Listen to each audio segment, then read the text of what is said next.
evening, everyone. Today is Thursday, June 17th, 2021, and the time is 6:30 p.m. The meeting of the City of Greensburg Redevelopment Commission is called to order. At this time, if everybody would please silence your electronic devices, and we'll all stand and begin our meeting with pledge allegiance to the flag.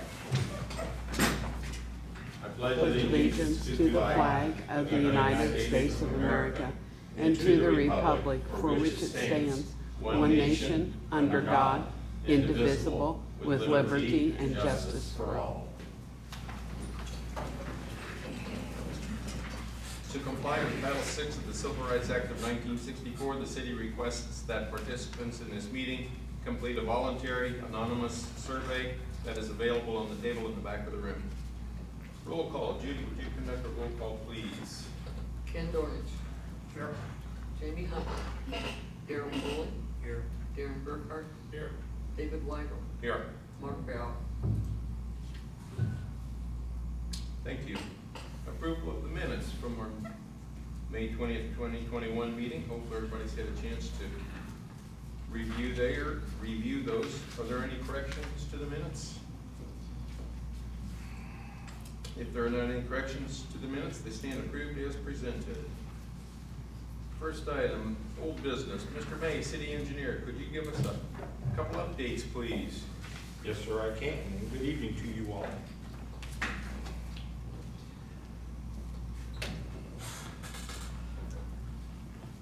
Well, a week ago, our Veterans Way Phase 2 project didn't look like it was accomplishing much, considering that it rained, I think, literally every day that week. However, since then, our contractor has been pretty productive. The chemical modification of the subgrade has been completed as much as possible to this point.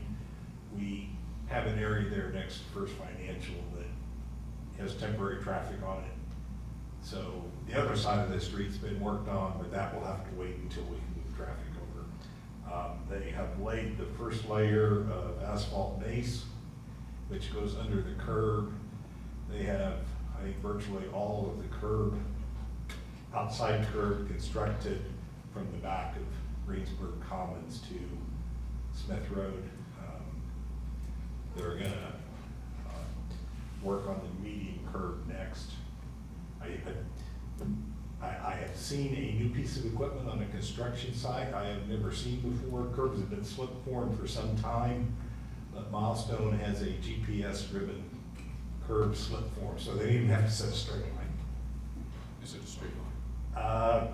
Yes, actually better than Phase 1. And I have a little story to tell you about that. So anyway, they're making, at the moment, pretty good progress, and with the chemical modification of the subgrade completed and the first course of asphalt down, weather will be much less of an issue going forward. We won't be in the mud.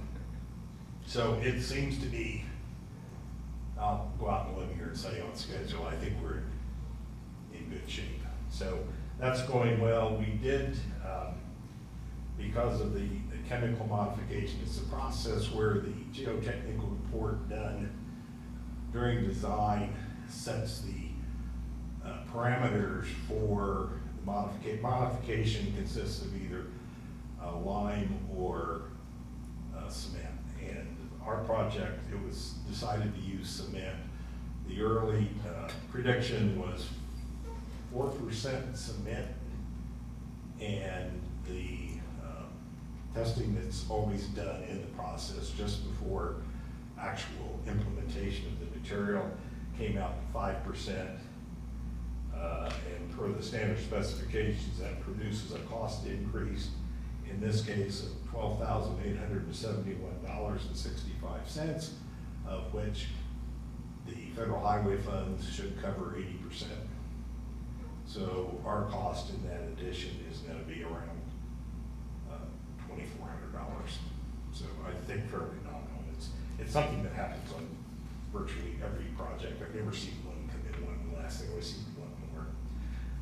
You asked about the curb being straight. There was an issue at the west end of the Phase 2 project where there's an alignment issue, and the best solution is going to be to take out a little bit of the curb that was already there and replace it more of a horizontal issue. We risk any water ponding in that gutter there, so take that out.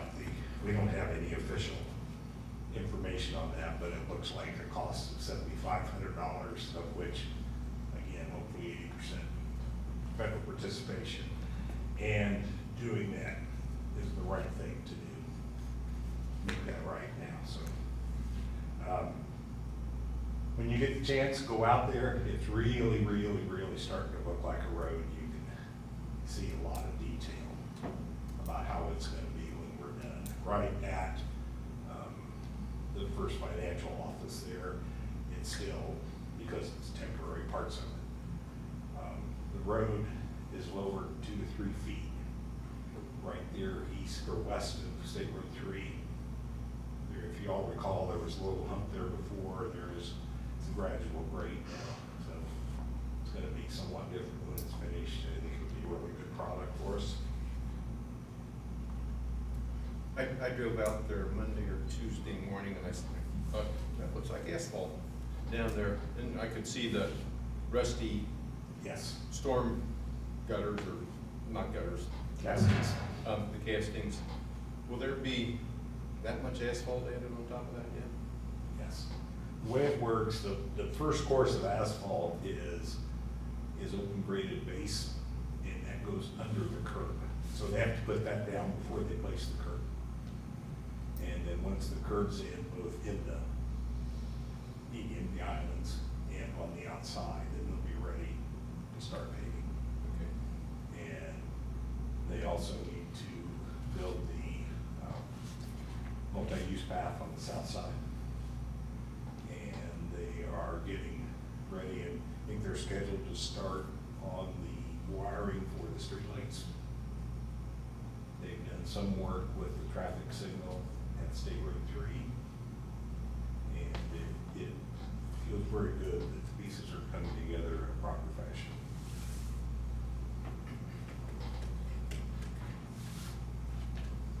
Any questions for Mr. May about that? Not about that. We had that accident on Lincoln Street last week. Truck took down Yes. I was relieved to see he didn't take down one of our streetlights. Did we It ever had buy almost an been extra- better, actually, Ken. Pardon? It would have almost been better. Well, we talked about buying an extra light and stashing it. And I don't know that we ever pulled the trigger on that. We did not. We do not. We have maybe an extra head from another one that was taken out in a crash and we're able to salvage some old parts, but we do not have a complete street light. Was it a co-op? Finger Ag Country Mart gas station maybe where that one got hit? I don't remember where it was. Took out the pole. We had to order a new pole. It was out of service for a period of time. Okay. The reason I said it may have been better a street light, we could take one street light out of the circuit and keep everything else working. When you lose a head out of a traffic signal or all the heads on one approach, the traffic signal does not work. So we were, overnight with that signal not dark, it wouldn't flash, it wouldn't do anything. And I want to give credit to REMC. They came out and sent a wooden pole for us to remount because we're maybe 6 to 8 months on a replacement pole. They're not in stock anywhere. I just saw a big pole by GCOM with all the work that Pike's been doing, replacing electric lines. I saw them loading up a great big, nice, long. Well, one of the Power problems transmission poles. is the mast arm is made to clamp on what's basically an 8-inch diameter pole, and we had to find a wooden pole Those look of an nice. appropriate diameter so that we can clamp the arm on. These look more like 10 to 12-inch diameter poles. I'm sure there's people that would tell you that we can't do what we did, but we did. Other questions about Veterans Way or anything else? Thank you. While you're there, how about an update on the community-wide bicycle and pedestrian master? They are working generally behind the scenes.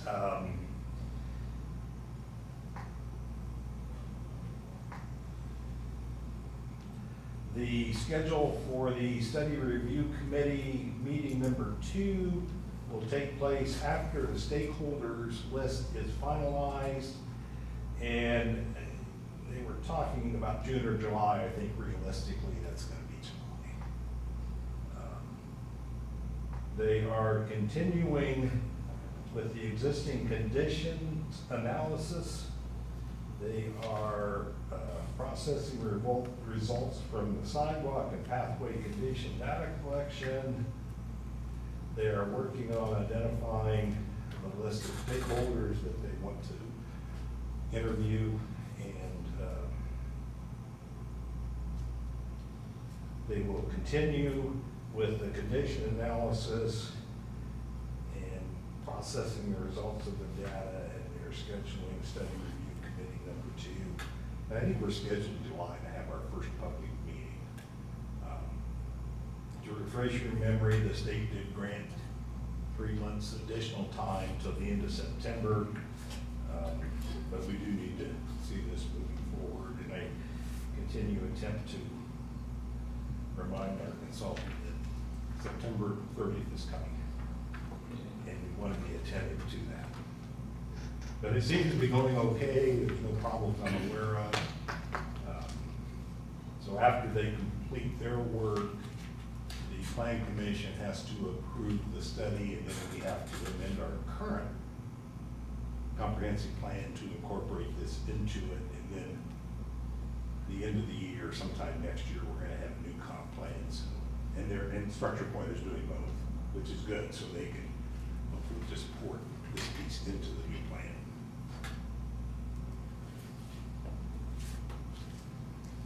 Any questions for him about that? I might mention, not exactly that topic, the city is looking into doing some work with trails, multi-use paths. We've had a conversation with a couple of consultants about connecting the library to the South Trailhead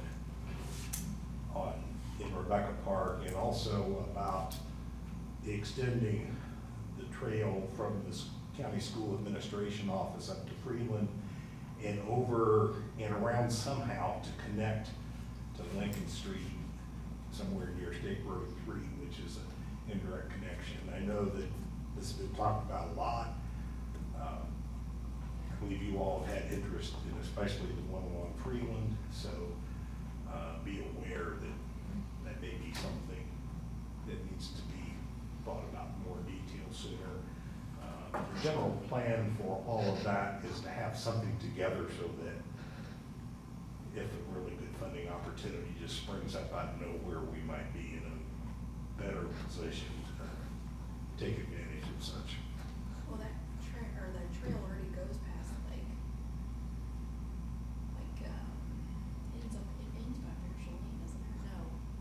It ends by Freeland, doesn't it? Like, It goes up, like behind the. it goes up kind of along Montgomery Road. It goes up behind Hitachi and behind Yeah, Steel so Tech. It's really not that much further up to State Road. Well, it's really across the county school administration property, gets you to Freeland, and then you turn and go west, Right.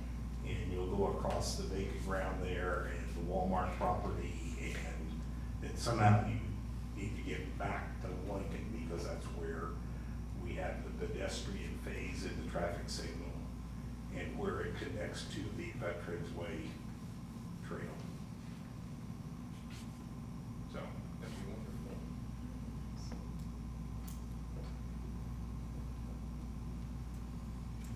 Thank you, sir. you're welcome. Mr. Burkhardt, Darren, would you have any update for us on the Veterans Way residential? Don't have a lot to report this month. We are looking into some of the issues that came up with our meeting on some of the off-site utility, coordinating that, and potential costs and impacts. So we're working through some of those, and hopefully next month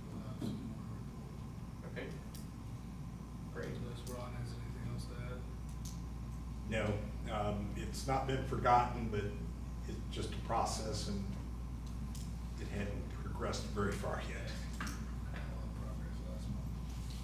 All right. Moving on to new business, our item under new business is approval of claims. We have 4 claims. There is a typo on this tabulation sheet. Oops. On the second American structure point, it says 37,477, and it's actually 37,447.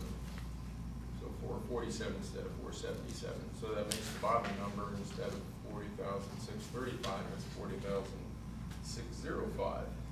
Before you consider that, if I could interrupt a little bit. Sure. You have a detailed fund report for 802. Not included on that report is the June property tax settlement, I was wondering about that. which appears will be we don't have it yet, that's the reason it's not there. Appears it'll be in the amount of $570,000, 158.03. That is expected any day. I believe by statute, it has to be dispersed by the end of June. I was wondering about that. Thank you. Thank you for that update. So we have 4 claims, 2 from American and Structure Point, one of $461 for preliminary engineering, a second one from American Structure Point, construction engineering of $37,447.28. And 80% of that one would be reimbursable from NDOT. And then we had 2 other claims for advertising our executive session last month, $7.18 from the Daily News, and then from Reedy Financial Group for some work they had done of $2,690.28. So we have a grand total of $40,605.74 to pay. Would anybody care to make a motion that we pay our bills? Thank you, Ken. Is there a second? I'll second. Thank you, Jean. We have a motion made and seconded. Is there any discussion? Those in favor signify by saying aye. Aye. Those opposed? Motion carries 5-0.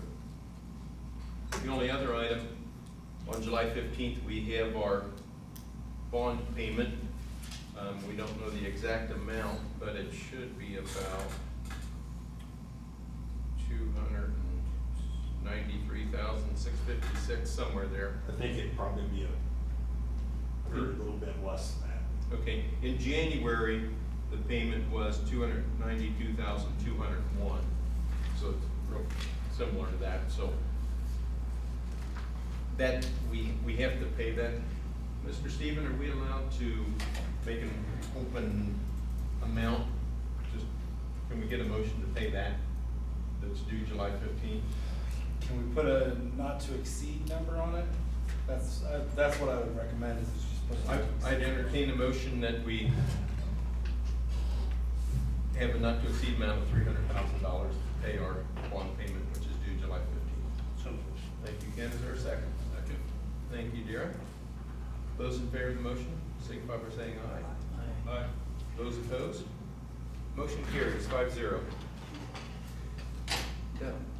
Do any board members have anything to bring up or inquire about? Hearing none, we will adjourn our meeting. We'll be back in 4 weeks on July 15th at 6:30. There's several things we have to sign, so I let some people get away without signing minutes last month, and I caught the devil for it from certain personnel. So everybody, we need about 5 signatures. He's just a